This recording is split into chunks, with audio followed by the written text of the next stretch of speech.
कहानी कुछ अलग होने वाली है। ये कहानी यक्षिणी की है, जो कि हॉरर स्टोरी है। ये कहानी में आपको पूरे तरीके से डराने की कोशिश करेंगे हम।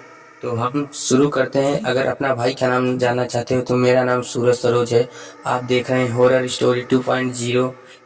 तो हम शुरू करते हैं और कहानी को स्टार्ट करते हैं। अगर चैनल पर नए होंगे तो चैनल को सब्सक्राइब जरूर कर देना। तो हम शुरू करते हैं। उत्तर प्रदेश में सोनभद्र जिले के एक छोटे से गांव था। नाम था खतौरा। यहाँ गांव चारों तरफ से घने जंगलों और ऊंचे ऊंचे पहाड़ों से घिरा हुआ था।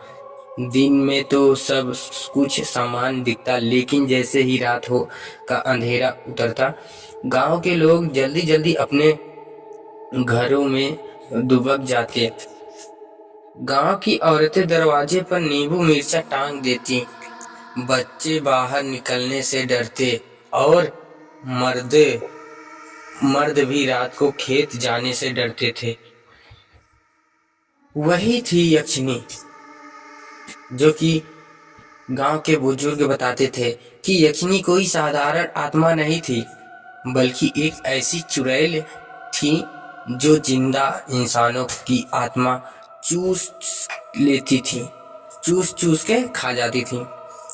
उसका रूप भयानक था। लंबे लंबे बाल, खून से भरे आंखें और जीभ इतनी लंबी जैसे कि साफ फुड़फुड़ाकर। यक्षिणी की कहा जाता है यक्षिणी को कि कई साल पहले गांव में यशोदा नाम की एक औरत रहती थी। वह बहुत खूबसूरत थी, लेकिन उतनी ही लालची भी। पैसे और ऐशो आराम के लिए उसने तांत्रिक विद्या सीख ली थी। धीरे धीरे उसकी यह विद्या काला जादू में बन गई। यशोदा जवान लड़कों को बहलाकर जंगल में ले आती और फिर उनका खून पीकर अपने जवानी बरकरार रखती। गांव वालों को जब सच्चाई पता चली तो उन्होंने उसे पकड़कर पेड़ से बांध दिया और जिंदा ही जला दिया। मरते वक्त उसने बद्दुआ दी, तुम सबकी आने वाली पीढ़ियां मेरी भूख मिटाएंगी और हर रात लौटकर आऊंगी यक्षिणी बनकर। उस दिन से गांव में रहस्यमयी मौतें शुरू हो गई। कोई जवान लड़का खेत से वापस नहीं आता, कोई लकड़हारा जंगल में ही गायब हो जाता था। लोग समझ नहीं पाए यशोदा अब बन के यक्षिणी आ गई क्या।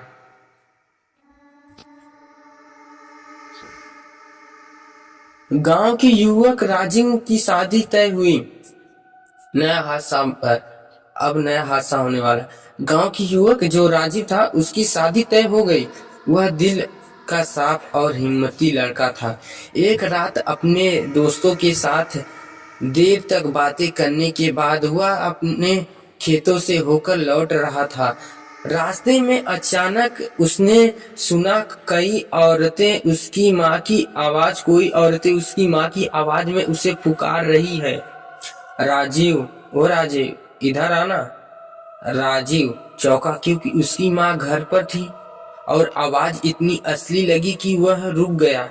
तभी सामने से एक औरत आई, लंबा काला घूंघट, पैरों में पायल की छनक और हाथ में लाल चुनरी लेकर।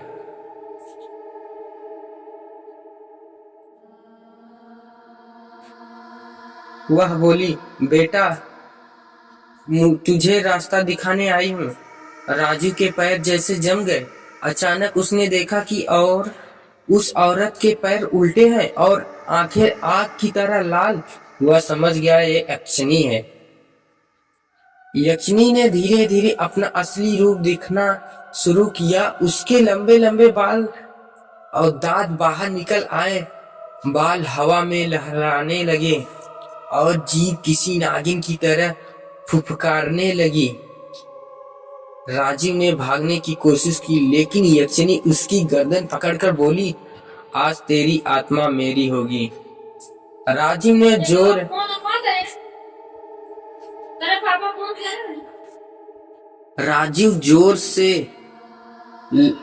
राजीव जोर लगाकर खुद को छुड़ाया और पास पड़ी एक जलती मशाल उठा ली।